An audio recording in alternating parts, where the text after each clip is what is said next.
Welcome to the Inside Texas Football YouTube channel, powered by InsideTexas.com. I'm Joe Cook, joined by Justin Wells and Charlie Williams. Make sure you like the video, subscribe to the channel so we can bring you a bunch of great updates on Texas Longhorns football and even some other sports as we get going through the long offseason. Today, we are going to talk about some of the news, notes, and pieces of information that we received at Sunday's Under Armour camp in DFW.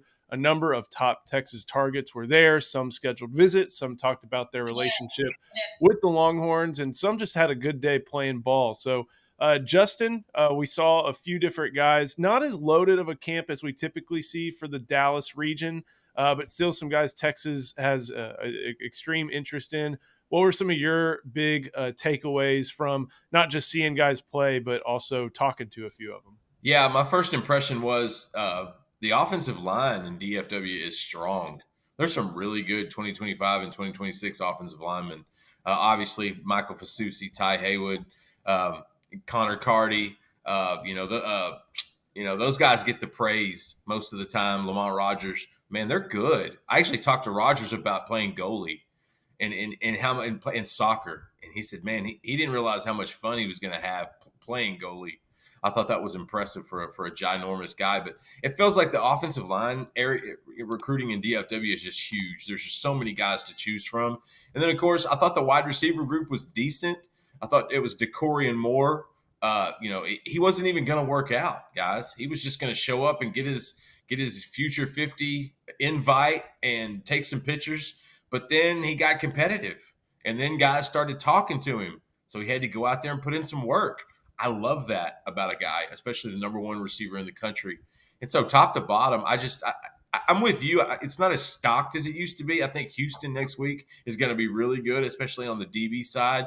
But what it shows you is that DFW is loaded with offensive linemen for the next few classes, with sprinkled in with a handful of talented guys. Charlie, who'd you see? I know you talked to some of the stars from North Crowley, and they made some good impressions on the field on Sunday. Yeah. So I got to talk to Henry Finnecoe, John Tarntine, and Jonathan Cunningham, right? They had a few more guys that were supposed to show up, but those guys were out there trying to compete and show that North Crowley has a lot of talented players who can compete with anybody in the DFW area. They were really trying to put a stamp on yesterday's camp. So we'll go through some of the big guys who Texas fans definitely need to know about. And, of course, we got to start with Dakorien Moore, top 5 player, number 1 player in Texas. And Justin, though he's committed to LSU, Texas is one of a few schools that continues to swing and continues to make progress in trying to flip the LSU commit. Yeah, everybody wants to know, what's Dakorien Moore going to do? You know, what's going to happen there? And we're not going to really know that answer for another 8 or 9 months. I got to catch up with Dakorien and his mother, who was Marjan Moore, who was absolutely fantastic, wonderful family. Dakorien, he's basically told every school that's offered him, I'm down to 4 schools. I'm going to take 4 official visits. LSU, obviously, they're solid. He'll be down there for the spring game. Oregon, he's going to try to make it up there for a trip for an official visit in June. Ohio State is also going to get an official visit in June. And then Texas, he's going to see Texas twice in the next three to 4 months. He'll be at Texas for the spring game on April 20th, and he'll also be in Texas on an official visit in June. He said probably the last weekend of June. The big thing here is, guys, fans, this recruitment's not really going to really take off till probably November. Right now, everyone else is just treading water. You're trying to stay above the float right now. And so with Dakorien, he's having fun. I think he's at a point where it's starting to get a little overwhelming, maybe a little stressful. But that's why his mom is helping him out a lot. She takes a lot of pressure off of him. When coaches and people call all the time, she takes that call a lot. She's very helpful in that regard. And she stays in touch with a lot of recruits' moms, a lot of other moms, like Colin Simmons' mom, Monica McCarley. They talk on a regular basis. And that's one guy that's recruiting Dakorien. He told me as hard as any coach in the nation is Texas edge Colin Simmons. And so for Dakorien, he looked good in limited action, but he wasn't even supposed to work out. He wound up working out. He wound up looking great. He won the MVP of the award. There's a reason he's the nation's number 1 receiver. He's down to 4 schools. LSU's looking solid, but look, Texas is going to get him on campus twice in the next few months. And again, this recruitment probably doesn't really start till November, December. Charlie, you have some experience, obviously working in a personnel department at the college level. Maybe not with 5-star receivers, but still a lot of what you did at UNLV applies. So when you're working on a flip, what are some things that you try to emphasize when you might bring in a prospect who is already committed to a different school? Yeah, like kind of like Justin said, you want to stay afloat, right? You're just trying to stay in constant communication with that kid, right? It can be about anything. Don't make it all football related, right? Find out his favorite things, right? If he's a gamer, man, find a way to get on the game with him. We could be talking about current movies. Just try to make sure you got constant communication, but make sure everybody in the building touches that kid and talks to that kid, right? Having the right engagements with that kid and just talking to, like I said, find out when grandmother's birthday is. Find out when the aunt's birthday is, and say, "Hey, tell your aunt happy birthday." Whatever it may be, anything you can do that's in the realm of being legal, do it right, and just try to make sure that you can make sure that kid is like, man, he's really thinking about me. This school is thinking about me. This coach is thinking about me. I think it really, really goes a long way. And as you know, moms know best. And like I said, he got to talk to Dakorien mom. I got to talk to Raleigh Pettijohn's mom. Man, it goes a long way when coaches make an impact and meeting and talking to moms. So. Speaking of Pettijohn, I think that's a good place to go next. One of the top linebackers in the country from McKinney High School. You kind of revealed some information I'm not sure was out about where some of his family is from, but you also got to talk to I talked to Riley. You talked to his mother. Mhm. You got to hear some of the perspective on what's going to be important in this recruitment and some of the schools contending for his services. Yeah, yeah. Well, speaking to his mom, she's from the state of Ohio. Just know that doesn't have any bearing on him going to Ohio State whatsoever. But she's really sitting back and letting him make the decision. But they're really paying attention to what these coaches say and do, right? Are they walking the walk and talking the talk? But when he goes to visit these schools, he wants to sit in the rooms. He wants to see what it looks like, how they're being coached, how they're being developed, right? Um, Seeing them live in practice, see how the guys are competing, and just looking at the team in the totality as the vibe and the culture. And I think one thing that stuck out to me was her talking about Coach Steve Sarkisian is just he's really dialed in the recruiting. Most of the time, position coaches and the recruiter staff do the recruiting, but he's out doing the coaches, right? He's really involved, and she loves that because he's in doubt, he's in tune with his program and everything that's going on with it, and that speaks volumes to her as a mother when hey, you have my kid now for the next 4 or 5 years. Here you go. It's somebody she trusts, and that's very, very important. Justin, when looking at Pettijohn, obviously he's got some influence at Texas from Xavier Filsaime. There's also some need at linebacker after Texas just took one in the 2024 cycle, and then of course have one in Kendrick Blackshire, who should be there for a year. So, where do you see Texas standing with Pettijohn right now as he's starting to really take some visits? Yeah, I think it's Texas versus the field at this stage. Now, Riley may not tell you that, but I think under the surface, that's what we're looking at. I think Texas is like Coach Williams said, Texas has done a great job there. I think they love the idea of proximity, of him staying closer to home where they can see most of his games. They still want to go through the visit process to make sure. I think that's kind of where they're at right now. Go see all of them in that final turn to make sure you know where you want to go. And I think Riley's going to have a decision in July or August. Like, I don't think he goes into his senior season uncommitted. And Texas they've done really well on that recruitment. They have two priority linebackers in the DFW area in Pettijohn and Elijah Barnes, and I think they have set the right now they're the pace car on both of those recruitments. That both those guys like each other. They like the idea of potentially playing together. Pettijohn is one that he's got some of that Ty Anthony Smith in him. He's 6'3", he's rangy, he runs on the 4x1 relay. There's so much to like about this guy. And Nansen and Sark and PK understand you might be the best linebacker on our board. We have to make you the priority. Right. So we'll go from some skill players, I guess, to some of the big uglies, the offensive linemen. We got to start with Michael Fasusi from Louisville. I was able to speak to him before he got going in the camp. Obviously, someone who looks like a 5-star offensive lineman, and he said that Kyle Flood was on the phone with him on Saturday, talking with him, and that was something that a lot of different recruits had mentioned, that either Flood or Nansen or even Sark had been in contact on Saturday before that camp got going. Justin, with Fasusi, obviously Texas is in on this one. Texas A&M, Oklahoma, they are involved as well. Missouri's making a big push. But Fasusi's going to have 2 opportunities to see Texas in the coming weeks and months, and he's looking forward to the opportunity on the 40 acres in, I think, about a month. So, like Dakorien Moore, Fasusi is the top priority on that offensive line, playing offensive tackle, and he's going to be in Austin twice over the next few months. Like you said, he'll be there in April for a practice. He'll be there in June 21st to the 23rd for an official visit. My stance hasn't changed with Fasusi. I think this is a Texas OU Red River shootout. I think it's going to come down to either one of those schools. When you talk to Michael, he's just different when he's talking about Kyle Flood and Bill Beatonball.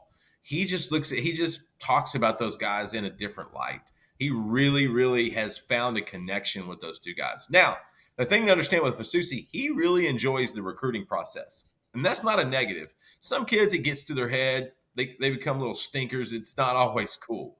Fasusi hasn't. He just enjoys the attention. He enjoys the opportunity to go see these places and to meet these people. He's such a good, well-rounded kid to begin with. His family's done a tremendous job. Missouri, Texas A&M has some ties and connections that I think they're going to be relevant down the stretch.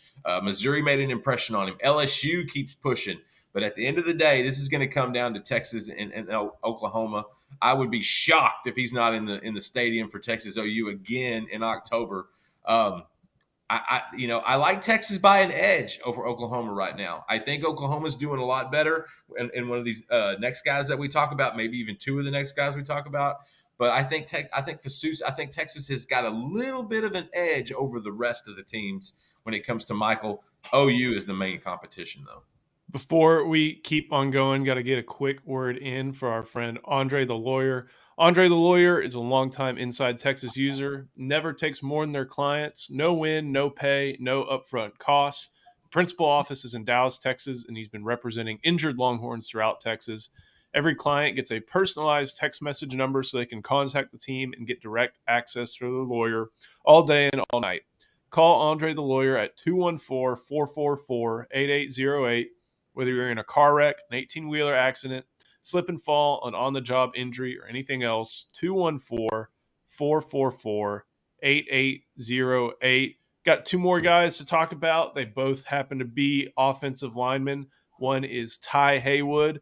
We were able to break over on Inside Texas that the Longhorns are going to host the On3 industry ranking 5-star again this upcoming spring. He plans to be at the spring game, which is a new development. Charlie, when looking at the Denton Ryan 5-star and looking at the board, how do you compare Haywood? I think you were able to look at his film a couple weeks ago. What are your impressions of Haywood, and what is it like when you're an assistant coach and recruiting 3 high-profile guys at one in the same position? Yeah, so it's kind of hard to separate them. You kind of look for who can really separate themselves and find like the small details, right? Because they're all tall, they're all big, they're all physical. They like to get after the opponent, right? So I think you really go and see who has more of a mental makeup to be the offense line, who can grasp things quicker. Maybe that separates a kid. And so looking at Ty, man, Ty is another big human, right? That Cal Flood loves. Like, and you look at his frame, you can add so much weight to him. Man. He has a thick lower body, strong lower body. So, he can hold, weight 315 plus easy and still be able to move like he does. So looking at Ty, he's a big, aggressive kid, somebody like fits in the boat mold. Maybe Kelvin Banks, not saying he's Kelvin Banks, I'm just saying he has that same mold. You can put weight on him. He's going to get bigger and stronger, probably not have much body fat and be able to do all the things you want him to do. Pull. You can put him at left tackle. You can put him at right tackle. It wouldn't matter. So I think that's what I see when I look at Ty. Justin, Texas obviously has some ties to Denton Ryan between Jatavian Sanders, Anthony Hill, Austin Jordan, but this one may be kind of difficult for the Longhorns to maneuver, especially when you have these 3 competing entities pulling for 3 offensive tackles. There's 3 main ones in Dallas right now with Fasusi, with Haywood, and with Lamont Rogers, and I feel like it's going to be a split all the way through all 3 of them. Texas loves Haywood, and for good reason. He's one of the best in the country. I just think he connects with Oklahoma a little bit better. I think Texas A&M is also going to be in the mix. I wouldn't be surprised if LSU gets a visit. But right now, even Alabama. But right now, Oklahoma to me has a mile-long lead. Like they've really connected with him and his family. He's been up there multiple times. When I got to see him at a track meet a couple weeks ago, all he talked about was Oklahoma.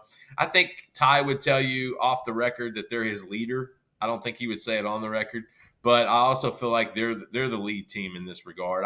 I think it's Oklahoma by a mile right now. Not to say some other schools can't jump in the mix. We thought, a year before Neto Umeozulu signed with Texas, we thought there was no way he was going to Texas. So you don't always know, and you do have to recruit through the whistle. And when you walk through the doors of the football facility at Billy Ryan High School, you got a giant picture of Anthony Hill. You see that every day. So I'm not going to close the book there, but Texas has a mountain to climb to jump back into this recruitment. And I think Oklahoma's got the lead right now. We got one more to talk about. That is Lamont Rogers, kind of a recruitment we've been, I don't want to say in the dark on, but not a lot of information has come out. I got the chance to catch up to Lamont Rogers, who I remember seeing at a spring practice, I think this time last year, maybe even before that, just kind of thinking, oh, what's a 2025 guy doing here? But from Mesquite Horn, he was on hand at Texas at the junior day. He plans to be at Texas on March 29th, something we broke over in Inside Texas. And Justin, I know I keep bringing this topic up, but this is, hey, another school, another offensive tackle. Just the three-way dance continues for all these DFW guys. Yeah, and Lamont's the one that plays soccer, so he's the one I like. I know, for real, I like all of them. But no, Lamont, they're just so, Charlie said it, they're just so big. It's like they're just duplicates and triplicate of just ginormous kids. The area is loaded. Lamont Rogers is another one it's going to come down to three schools: Texas A&M, Oklahoma, and Texas. And I think in that order. I think this is one of the ones the Aggies are in a really good position for right now. They've done a great job building the relationship. Elko has done a good job getting in and building getting in early and really solidifying their stance with him. I believe he's already been there once or twice this year, and he'll return another couple times. Texas is going to have to catch up a little bit. I think Texas has a better shot at Rogers than they do Haywood, but that's not saying much. This is another one that, he's been on campus actually in Austin a handful of times. I think he attended a game last year too. Mesquite Horn's got a great program. They've got some 2025 and 2026s that are really talented. Safety Markel Ford is another one that Texas is on. But for Rogers, I like A&M right now. I'm telling you, I think all three of these guys are going to go in three different directions.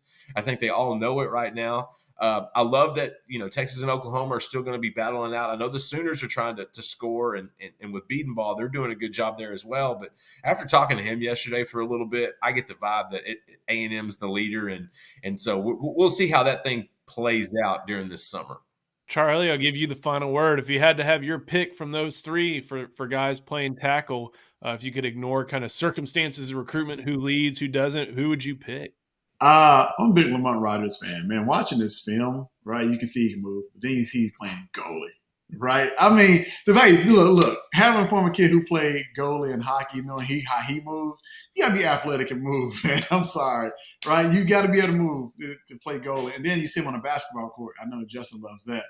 He can move on the court. So yeah, he's a total project. And just think about what you can do having that guy at left tackle. Man, I think he just fits the mold of what Texas has been recruiting and has on the team now. Good call. Love it.